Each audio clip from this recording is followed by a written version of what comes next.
Hi there. It's a long time since I did a video for this channel. A lot of water under the bridge. Many years have gone by, and I want to talk about something today which is completely different from the usual material that this channel covers, and that is the Church of Nowhere. And an interesting concept put forward by a guy called Danny Shine, whose channel is Social Experimentalist. And he says that there's a new church, sort of kind of an anarchic kind of structure to it. It's just a kind of an idea, really, or collection of ideas. One of them is antinatalism. And that's basically the belief that really we should not have been born, any of us, and that you really have a moral duty not to have children of your own. And which I don't know if that covers adoption. I suppose you could adopt children, but certainly you shouldn't bring any extra children into the world, but rather care for the children that already exist that need to be adopted or fostered or whatever, that unfortunately were brought into the world. Because, the human race is a bit like, as Agent Smith on The Matrix said, a virus. And, we're covering the planet with death and destruction everywhere we go in order to preserve and to preserve ourselves and to create more of ourselves, I suppose, and create projection of our egos onto this planet. We are a deadly virus, more deadly than any virus actually known throughout the entire universe. But there may be other sentient beings, so-called, who also have this attitude of exploitation, manipulation, and predation, which we humans certainly have. So we shouldn't bring any more people into this world, because they will only just become predatory, exploitative, and manipulative. Because that's the way of the world. That's what happens to all of us in the end. We all become corrupted to a certain degree. However, that's pretty much quite a pessimistic view of human population, and people will immediately counter this with the fact that well, there's two arguments against this. One, in the past, children used to bring in an extra income to the family. And also, some children would look after you when you were old, so that the state didn't get involved in your old age in looking after you, because your children would do that. And the other argument against antinatalism is that children do bring out the best of us. They bring out a nurturing side of the human nature, which which is good. I mean, some people are transformed by having children, and some people forget themselves and their problems, and sort of step up to the plate, as it were, and they can actually become different people, better people, as it were, in quotation marks, as a result of having children and having to look after children. Okay, so but the argument against this is that it also brings out the worst in us, and brings out the abusive side of our characters. And the other thing, of course, is that this kind of utopian view of child rearing is based on economic success. But if you're under economic stress and distress, then children can bring out the very worst in you anyway. Even if you intended not to abuse your children, the stresses of life take their toll on the human psyche, on human character. And the other thing, of course, is that nowadays children don't, in fact, want to look after you when you're old. They want to put you in an old people's home if they can afford it. And also, they want all their income for themselves. They don't want to bring income into the family. And this is a terribly old-fashioned idea, which is a Western idea as well, which is, of course, rapidly being exported everywhere, all over the world. And more children basically are beyond their parents' control, and don't want to look after their parents, and don't want to bring an income into their parents' home. So gradually, we're going to see that this is a dwindling sort of positive effect of having kids. Culturally, it'll actually sort of slowly disappear around the world, and you'll be left with the situation we have in the West, where more privatization of family, fragmentation of family, and less community feeling for the family comes in, and the community less supportive of the whole notion of a nuclear family, or even extended family for that matter. And we have all this sort of kind of like hippie kind of experiments in the 60s and 70s with communities and communes, all of which didn't really work out that well. Some of them did, but some of them didn't. So antinatalism is basically when you take a vow to yourself that you won't have children of your own, with your own DNA. You won't pass on your DNA to another generation. But having said that, as I say, it probably does not include fostering or adoption.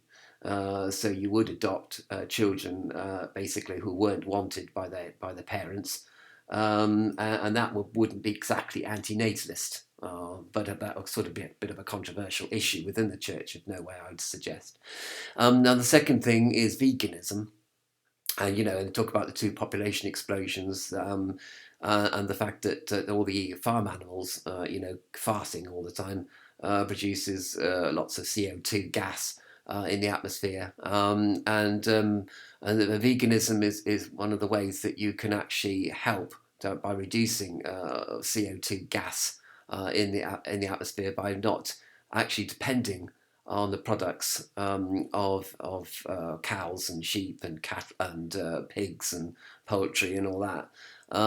Plus, it isn't, there's an ethical consideration as well. It's not nice to exploit animals for their food and other products, byproducts of the slaughterhouse industry. So veganism is quite important in the Church of Nowhere.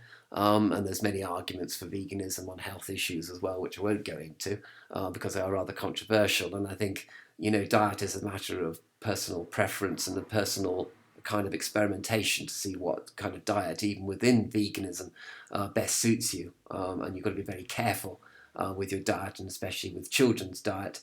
If you're going to foster or care for children in any way, shape, or form, you've got to be very careful that they're getting enough nutrients and B12 and all that kind of stuff. And the last one basically is minimal living or minimalism. He says minimalism, Danny Shine, but minimalism is actually an art form. What I think he means is minimal living, which basically means that you go over your, before you buy anything, you look at where it's come from, how it's made. You look who made it. You look who owns the company that made it.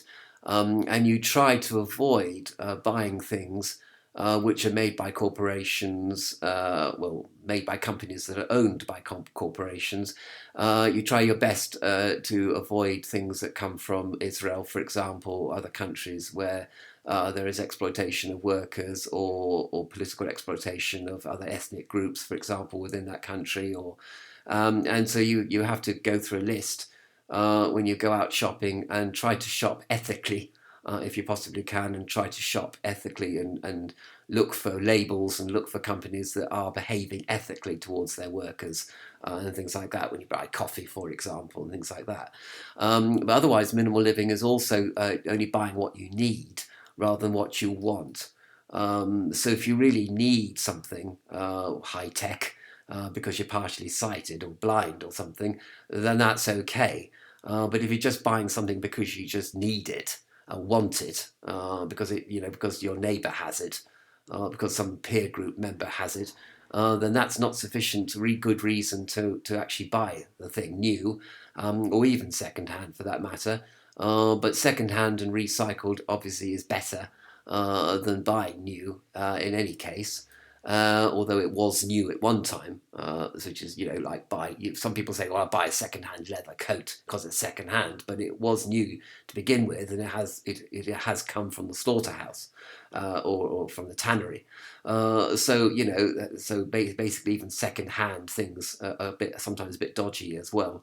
So minimal living is really when you go through your house and also try to get rid of everything that you actually don't want. that hasn't brought you any pleasure for years, and sell it and give the money to charity or something, or give it to a thrift shop or charity shop, and make sure the money goes to sort of food aid or something like that. It's a complicated way of life, minimal living, but it's also what we call conscious living, because you do actually go through everything in your house, all the labels of your clothes and everything, and you do actually make a sort of inventory of things that you didn't think about before. So at the very least, you're sort of thinking about the issues, even if there's not much you can do about them, because the item that you have or the item that you need really has come from some sweat house in China, and really can't be replaced with anything else. So we're going towards minimal living here. We're going towards perfection, moral perfection. We might not be able to attain it, but at least if we all did something towards minimal living, then that would make a big, big impact on the way that corporations behave and the way that companies behave and importers and exporters behave. And because, consumer power is the only power that ordinary people actually have. You don't have any political power. You certainly don't have any military power. The power of your pockets, the power of, saying, I'm not going to buy your product or service because it's unethical. This is the most powerful tool that you actually have in your armory, a powerful weapon. And it is a weapon. Consumer power is extremely effective, extremely powerful, and extremely feared, I might add, by the corporations, which is why they try and make the media sing the song of consumerism, because that will enable you, sort of keep you kind of stuck in a groove of where you don't live consciously, you live unconsciously, you live according to how people tell you to live, even though on the other hand they're talking and trumpeting about individualism. It's actually not individualism. You're just doing what everybody else is doing, what your neighbours are doing. You're wearing a uniform of individualism, if you like. This is not real individualism. So minimal living is important to the Church of Nowhere. No metaphysics. I got here, this is quite important. There's no life after death. Death is forever. Death is the extinction of consciousness, period. And nothing you can do about it, except live ethically, or try to live as ethically as possible, to minimize your harm that you're doing to other people and animals and to the environments that you live in, for example. So, but there's no metaphysics, there's no God, there's no savior going to come in a cloud and save everybody. If there's global warming, there's global warming. If anything can be done about it, due to minimalising carbon emissions, for example, all well and good. But if there's nothing you can do about it, there's no God to pray to. Do you know what I mean? Global warming will happen anyway, with or without the assistance of man or beast or God or anything or demon or whatever. So there's no metaphysics in this church. And I think also there is meditation, though, on the more positive side. And meditation brings you into harmony with your consciousness, and makes you kind of chill out, because you can get very angry when you begin to live consciously, angry at other people for living unethically and doing unethical things. But if you really, chill out yourself and keep meditating, and keep thinking, well, it's really about me, about my relationship to the world. Not really. It's not. I can't force people to be ethical. I can't force people to be good. But on the other hand, I'm not going to let alone. I'm going to point out the error of their ways to the best of my ability, using any medium to hand. And not just the megaphone or the street protest, but through the arts and through the journalism and media. I'm going to spread the word that basically all you need in life is to meditate, not to believe in any silly sort of mumbo jumbo metaphysics, live consciously, live minimally, live vegan, and also don't bring new children into the world, but care for those children that are already unfortunately with us. And that's really the Church of Nowhere in a nutshell. as far as I understand it. And if anybody has any other comments or thinks I've missed out on some issues that the Church of Nowhere would cover, then please leave a comment below. Thank you very much for watching, and have a great day. How do I get out of here? Oh.